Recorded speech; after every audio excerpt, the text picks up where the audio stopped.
Today on Living on the Edge with Chip Ingram. Are you in one of those can-do jobs? What I mean is, you can do it, but down deep you don't really like it. In fact, you might even despise it. Well, do you quit? You go back to school? Could it be that you have yet to discover the job that God has specifically made you to do?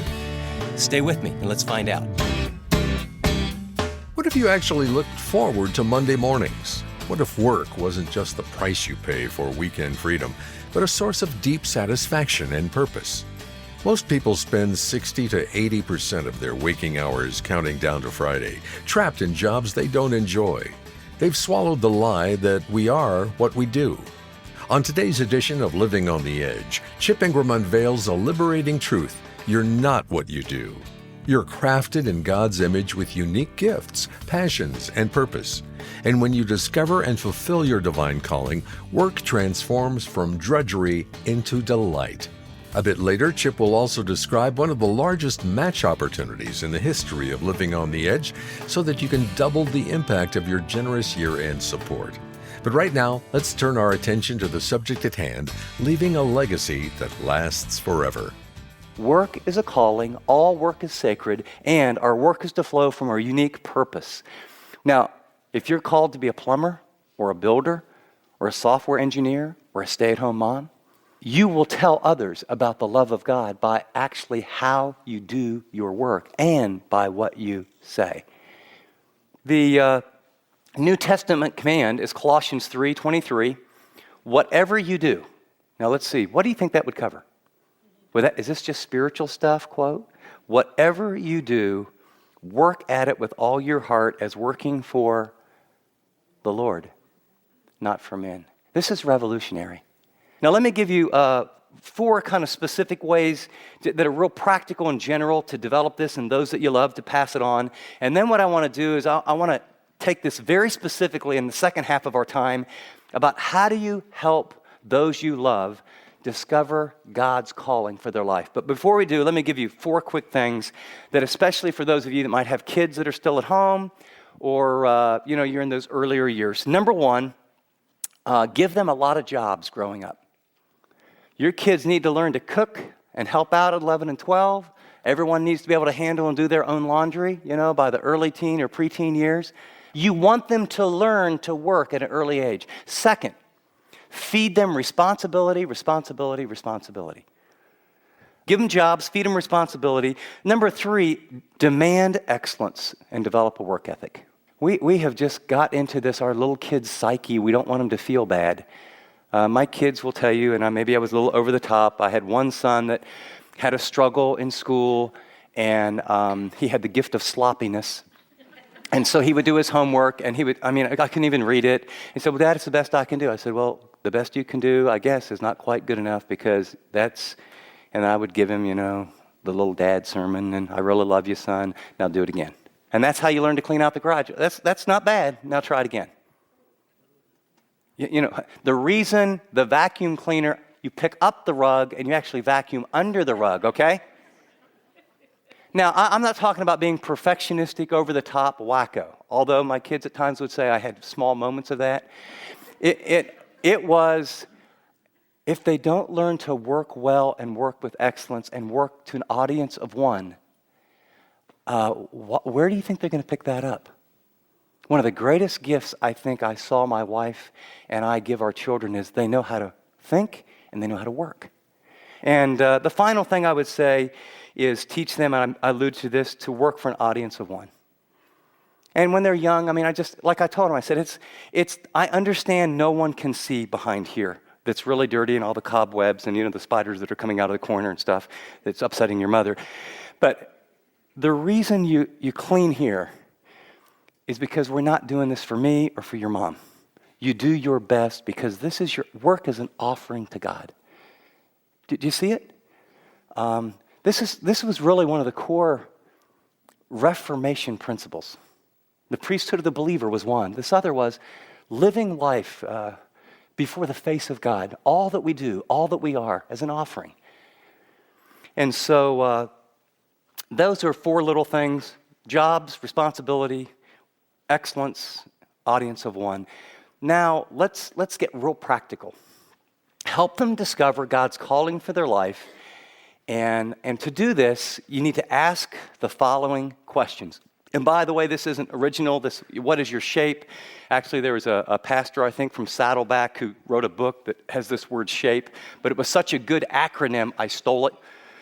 And so, I don't want any credit for it. But I think all truth is God's truth. If you give credit, if people have done better stuff than you, you just grab it, modify it, give credit, and use it.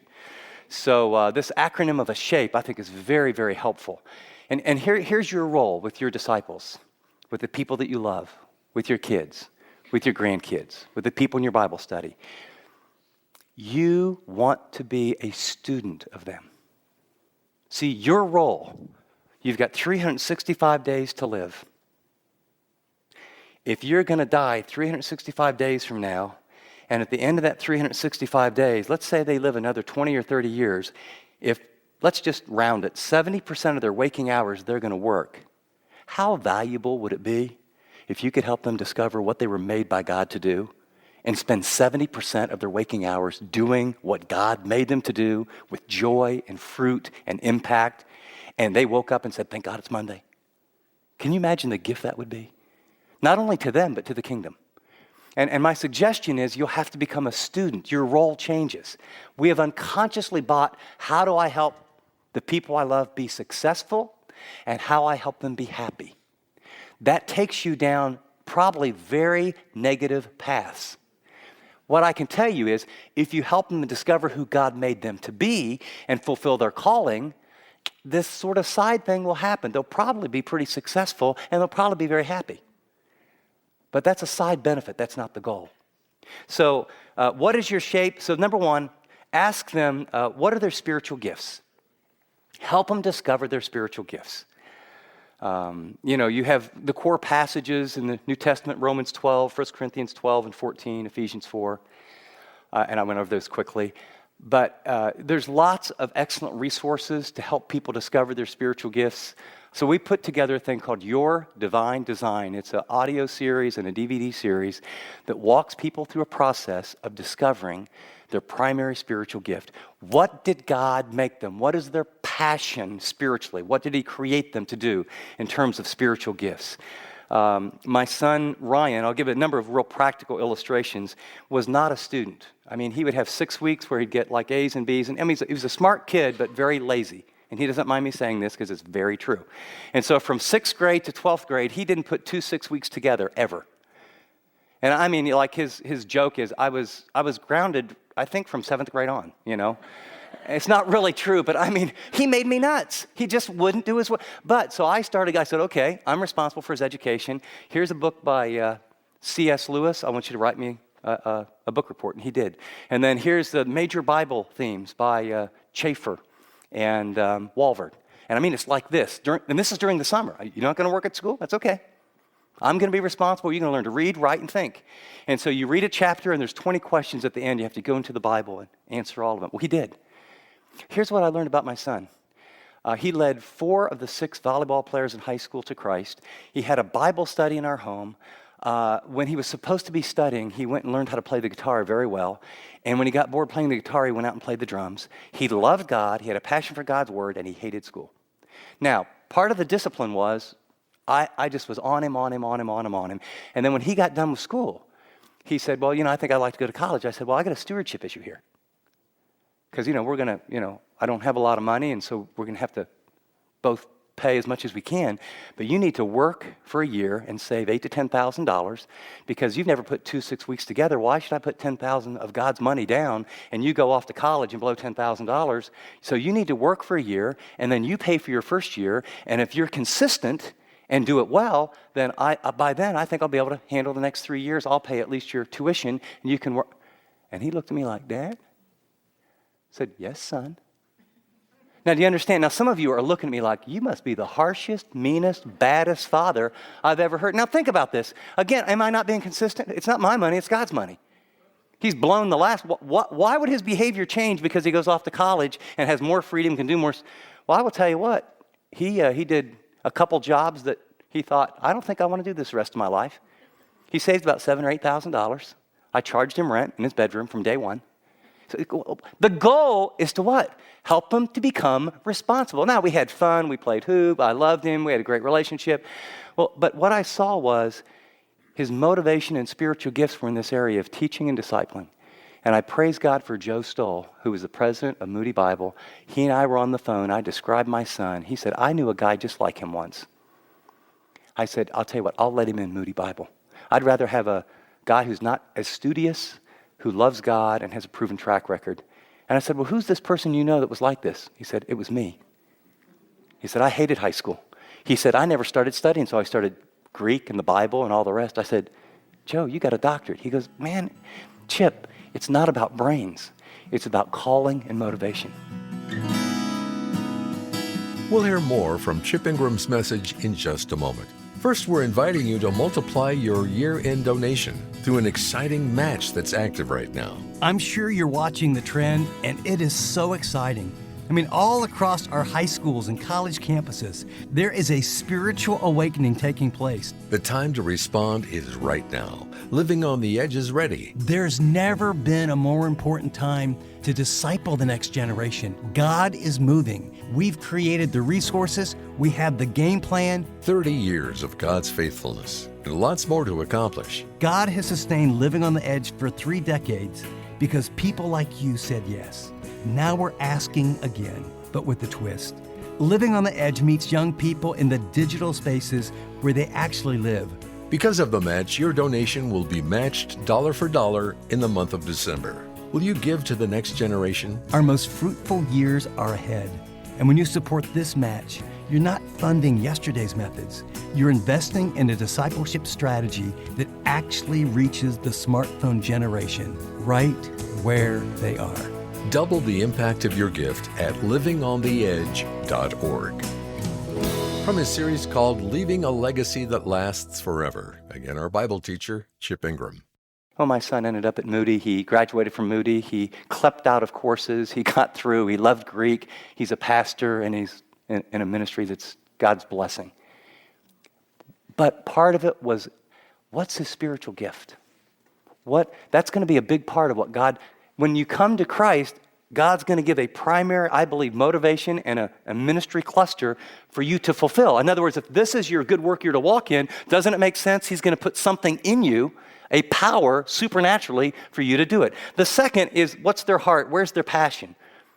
Ask them, what's your desire? What do you dream about? What would you love to see happen? I mean, that question, if you couldn't fail, what would you like to do? I mistakenly asked one of my sons that once, and he says, I want to be a musician. I thought, oh my gosh. Oh, tell me you're joking, son. No, Dad, I think God's put this music in my heart, and I'm thinking there's a zillion musicians, bands everywhere. You got to get a real job. There's no security in this. I mean, I'm preaching on the weekends this, but now this is my kid who's not going to get a real job, right? And so he goes to a little community college. Dad, I'm bored with this. I want to go full-time in music, and I'm going.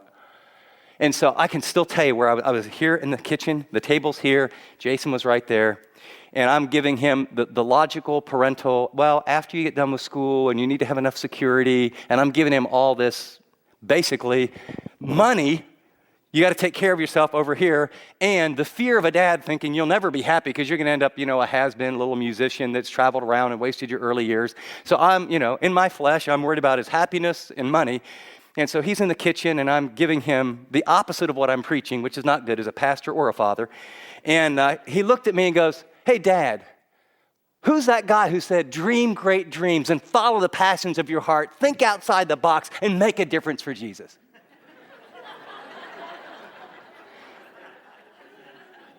I said, give me a minute. Let me see if I can remember who that guy was. And we had this exchange, and I had to say, son, I'm sorry. I give. You're right. Give me a day to process it, and then just tell me, how can I help you? And it's a long story, and he's writing music and doing what God made him to do. And anybody here in this room have that struggle with those you really care about? Sort of the practical versus what God might really want him to do.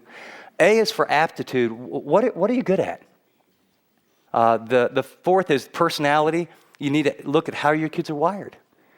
And whether that's the aptitude, whether it's the strength finder test that you can get at any bookstore and go online in 30 minutes and kind of see what people's strengths are, or the personality test, there's lots of them, the MMPI, or sort of the easiest one is that DISC test, high, D, I. But my point is, it doesn't take long to give someone that you're discipling or one of your kids or grandkids a little test and begin to talk about, you're high dominant and high I, you're a leader, or you like details. But Dad, I want to be a ballerina. Well, I know, but sort of in a nice way, you're awkward, honey, and you fall down a lot, And we'll get you one of those little tutus for Halloween, and you can run around the neighborhood. You're only 7. But my point is, you want to direct them toward what they're good at, what they have. That's how God made them. And then here, you want to encourage them to get honest, wise counsel about who they are and where they fit and how to move. Because you may have an influence on them, especially if they're children or grandchildren. But you want them to get wise counsel from people you really trust and they trust, to give some outside objective view of where are they at, where are they coming from, what are they good at, how do they come off. You want to just create these mirrors of objectivity to help this person understand what has God made you to do. What is your Ephesians 2:10 good work to walk in? What are you called to do? When you do it, you come alive and God blesses it and you're fulfilled. By the way, when you are doing what God made you to do, and when the people that you are helping are doing what God made them to do, they often miss it because it doesn't seem like work. You understand, we all have glasses. If you had glasses and there was a blue tint so that everything you saw was blue, you would think everyone sees blue. I meet people who see a situation and organizing it. Well, that can't be God's call. It's so easy to organize stuff. All you do is this goes over here, this goes over here. It only took me 5 minutes, and I'm thinking, how did you do that? Or I watched my son at 9 years old read the Bible and ask questions about it and teach his friends at 9. I'm thinking, he thinks everyone does that. Or I've seen people who, look at something technical and they click here. This is over here. Well, this thing here. These are cookies over here. I don't even know what cookies are. And you could give me that computer until Jesus comes. Send. And so what you have to help people is that when they seem like it's not work because it comes so easy, now you have to develop the gift. And you have to cultivate it. But often, that's their sweet spot. That's what they're great at. I remember when I first started teaching, I thought, well, no one can do this for a living. You get to study. You get up in front of people. Then you get to apply it. You get to see what happens. Is this for real? This is a real job? Now, I spent hours and hours and hours intensely working, but I'd say about 95% of it, I think, are you kidding me? Someone actually gets to do this? Because when I open the text and when I study, it breaks apart for me. I sense what God wants to say. This is what you need to... it's hard in terms of intense and time and energy, but it's not hard as in, oh, brother, I got one more sermon to write, or, oh, boy, I got to get together in a group, and we got to dream what we're going to do with this church, and we got all these problems, and boy, what a bummer. I love it. I just love it. I wake up in the middle of the night with ideas. I have to kind of hold myself down, quit trying to do too much. Encourage them after the honest, wise feedback. Help them be willing to move out of their comfort zone to fulfill their divine purpose. You need to understand that the people that you love the most, the people that you want to help, the most common command in all of Scripture is a very short sentence. Do not be afraid. That's the most repeated command in all of the Bible. Joshua, don't be afraid. Moses, don't be afraid. Disciples, don't be afraid. Why?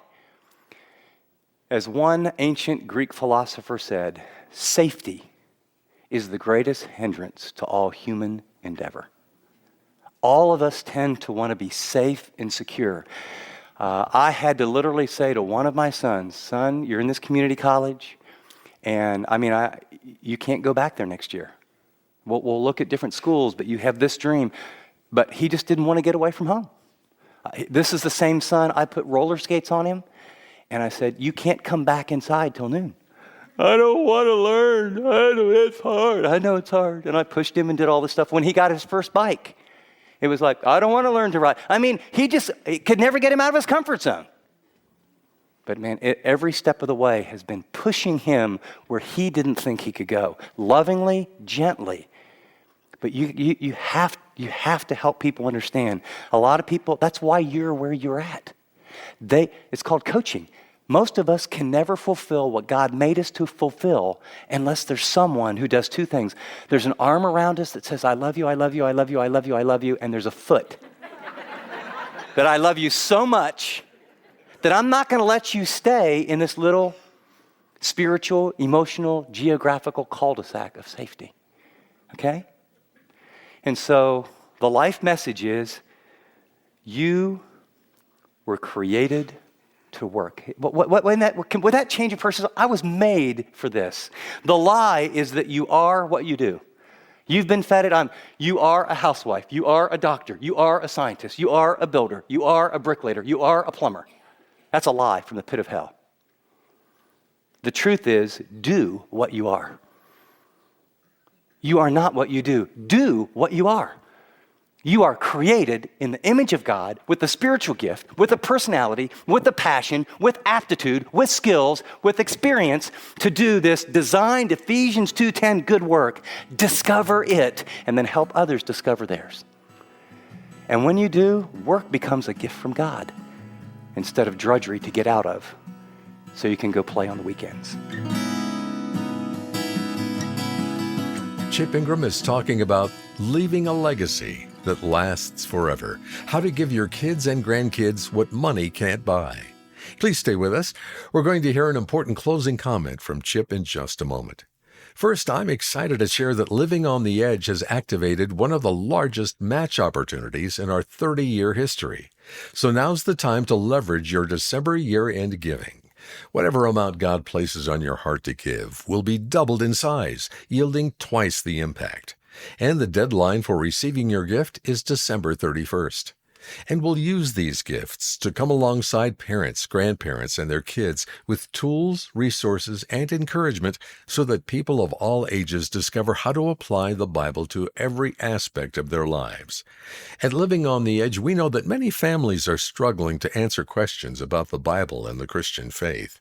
For that reason, we're equipped to respond with credible answers using methods that are preferred by a new generation of listeners. Chip? You know, we've all heard about kids who take a gap year from church after high school, but for many millennials and Gen Z, that gap year has turned into a decade. They're not angry at God. They're just not convinced Christianity has anything relevant to say to their lives. Living on the Edge is reaching this generation where they are, on their phones, in their earbuds, during their commute or workout, with teaching that's both deeply biblical and intensely practical. When you give to this match, you're creating on-ramps for young adults to come back to the faith or to discover it for the first time in a way that actually makes sense. Right now, through this match, your gift is literally multiplied times 2. That means double the reach, double the impact, and double the lives changed. But this window won't stay open forever. The deadline is December 31st. Will you respond today? You can respond to Chip right now by going to livingontheedge.org, or you can call right now 888-333-6003. Together, let's make an impact by giving generously to the match that's active today and through December 31st. To send your donation in the mail, write to Living on the Edge, P.O. Box 3007, Atlanta, Georgia 30024. Chip will conclude our teaching series this coming Tuesday. It's called Leaving a Legacy That Lasts Forever. Did you know that we have a study guide for moms and dads? It's one of the most highly requested resources in our collection called Effective Parenting in a Defective World. To learn more or to contribute to the match, call 888-333-6003 or visit livingontheedge.org. I'm Dave Drury, inviting you to listen Monday when Chip Ingram describes how to help your children and grandchildren manage their wealth wisely, right here on Living on the Edge.